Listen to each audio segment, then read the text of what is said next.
Ada gerakan yang membuat amandemen sehingga kata-kata asli itu dihapuskan. Ya mereka juga agar bisa masuk lah itu. Cina brengsek itu.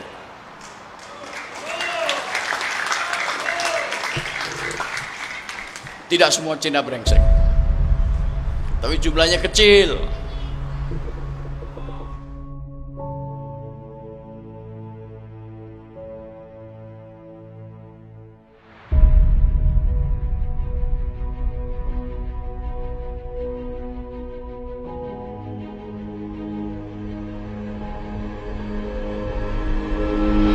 Ini adalah kepanjangan tangan daripada Jokowi. Tidak syak lagi, tidak perlu diragukan. Mereka berangkat bersama-sama menjadi gubernur dan wakil gubernur. Bahkan sekarang mereka sudah mulai merancang 2017 nanti Ahok menjadi terpilih lagi menjadi gubernur, nanti menjadi 2019 menjadi wakil presiden, lalu selanjutnya jadi presiden. Ini orang-orang asing yang menurut Undang-Undang Dasar 45 yang asli tidak boleh menjabat sebagai presiden. Tidak boleh. Ada gerakan yang membuat amandemen sehingga kata-kata asli itu dihapuskan. Ya mereka juga agar bisa masuk lah itu. Cina brengsek itu.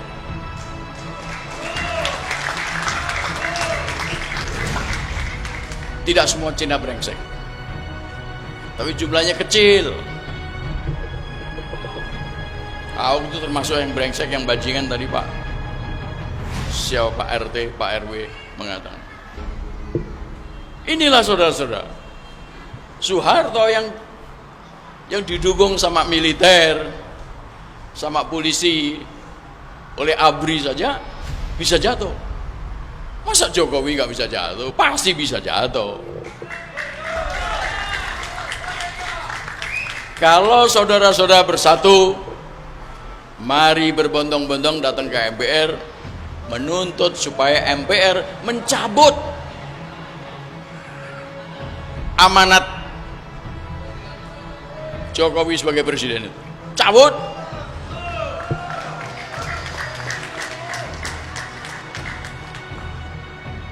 Yang ikut mendukung pertemuan ini adalah aliansi tarik mandat. Saya dan teman-teman yang lain,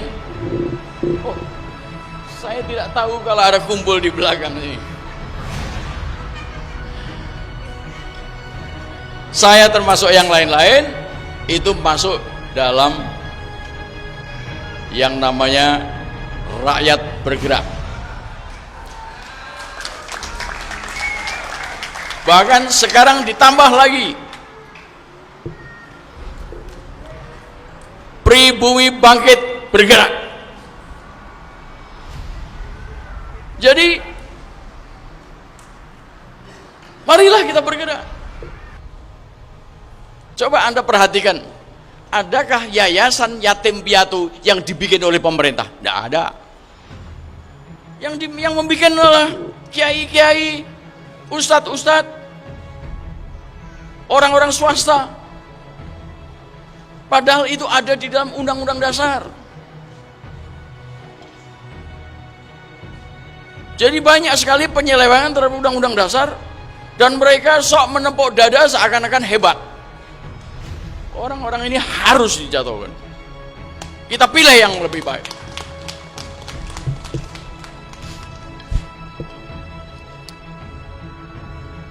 Nah, di dalam perjalanannya ini, sebetulnya rencana Jokowi sama Ahok ini sudah sejak tahun 60-an.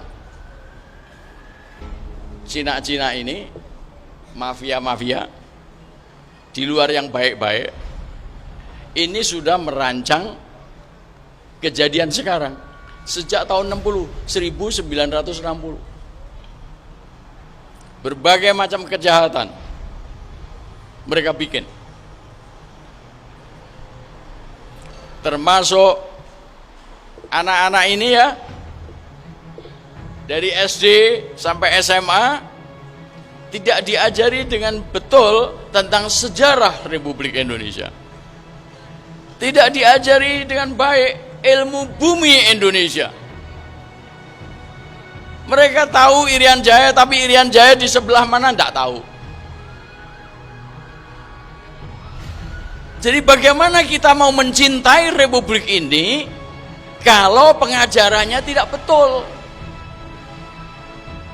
Ini sengaja dibikin oleh pihak-pihak seperti itu, termasuk mafia-mafia Cina tadi.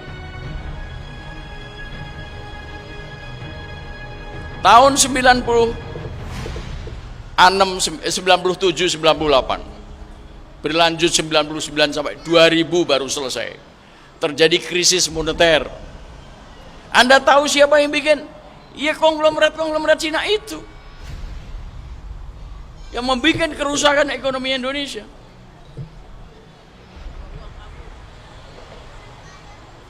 Lalu Undang-Undang Dasar 45 diubah sedemikian rupa sehingga MPR tidak lagi berfungsi. Bahkan saudara bisa melihat, mendengar dari koran, Jokowi itu merusak DPR, MPR supaya tidak bisa berfungsi mengendalikan pemerintah, supaya pikiran-pikiran Jokowi bisa lancar menista, mengkhianati rakyat Indonesia. MPR menjadi tidak berfungsi. DPR cuman mengharapkan uang, tidak peduli kepada Anda. Ini ada yang merusak. Yang merusak ya kekuasaan jahat itu tadi.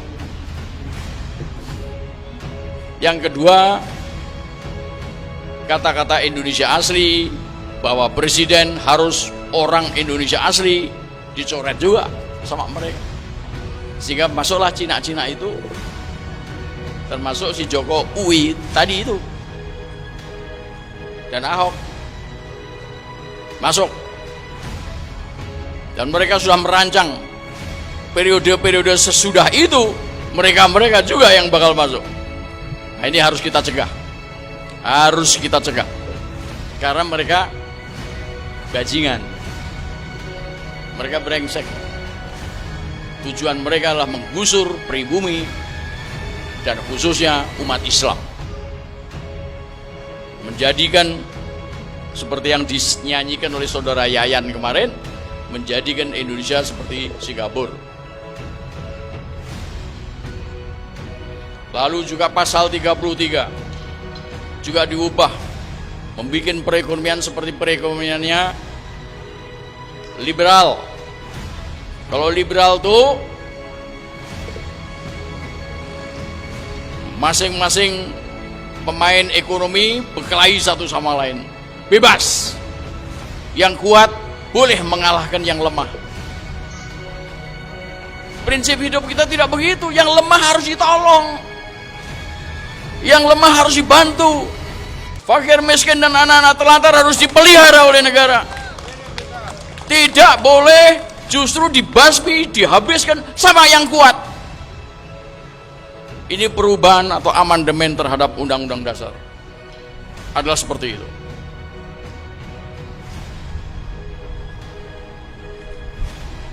Jadi saudara-saudara, ini semua adalah rentetan peristiwa yang sudah dirancang sejak lama. Bahkan menurut pendapat saya sudah dirancang sejak zaman Mojopahit. Di zaman Mojopahit itu, sebelum Mojopahit bahkan, udah dikirim tentara-tentara ekspedisi dari RRC sana itu untuk menjatuhkan Nusantara. Tetapi dihancurkan mereka. Dihancurkan oleh Raden Wijaya yang kemudian menjadi Raja Majapahit pertama. Jadi mereka ini dendam Kok Nusantara tidak bisa dikalahkan? Mereka mencoba mengalahkan NKRI sekarang. Itu sama sekali tidak adil. Di mana letak Pancasila, terutama sila kelima? Tidak adil. Orang kaya itu mestinya dikasih pajak yang tinggi. Hasilnya dipakai untuk membantu fakir miskin dan anak-anak telantar. Barulah itu bisa. Pemerintah kita dari sejak zamannya Soeharto sampai hari ini tidak melakukan itu.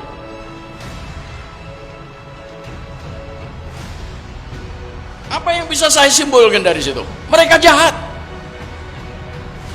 Mereka tidak bisa mengelola negara ini. Ya harus diturunkan, harus dijatuhkan. Sebagaimana kita pernah menjatuhkan Soeharto. Kan kita tidak perang. Kita datang ke MPR, minta supaya MPR menurunkan Soeharto.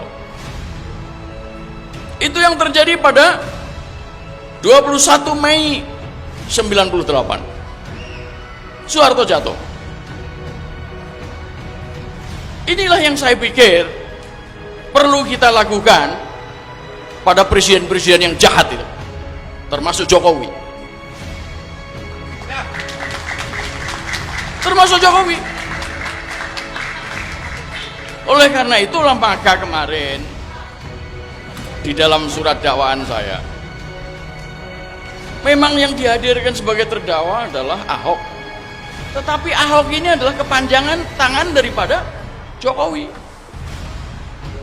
Tidak syak lagi, tidak perlu diragukan.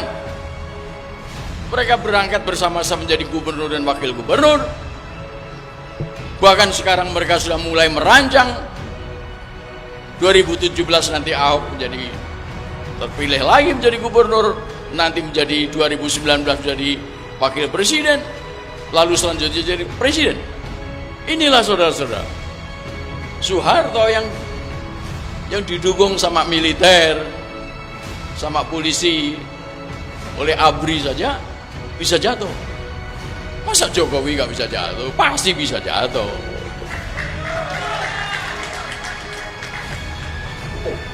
Pernahkah Anda mendengar ada orang ditangkap waktu Soeharto jatuh? Tidak ada. Jadi menjatuhkan presiden dengan cara seperti itu tuh bukan kejahatan. Waktu Jokowi berdebat, ditanya mengenai ekonomi rakyat, sok-sokan lah dia itu sok tahu, ya kan? Ternyata dia nggak bisa apa-apa, dia menyalahi janji. Tidak hanya sekedar menyalahi janji, dia khianat. Jadi saudara-saudara, karena ini sudah keterlaluan, hukum tidak berjalan, KPK nggak berjalan, Kejaksaan Agung dicekek sama presiden, Kepala Polri dicekek juga sama presiden, hakim-hakim juga ketakutan sama presiden, ya kan? Maka kita bikin pengadilan rakyat. Kita bikin pengadilan rakyat. Dan kemarin kita sudah mendengar keputusannya. Ahok dihukum seumur hidup dengan bekerja paksa. Kerja paksa. Jadi harus kerja paksa. Mudah-mudahan bisa terwujud. Rejim ini tumbang, diganti oleh yang lebih baik.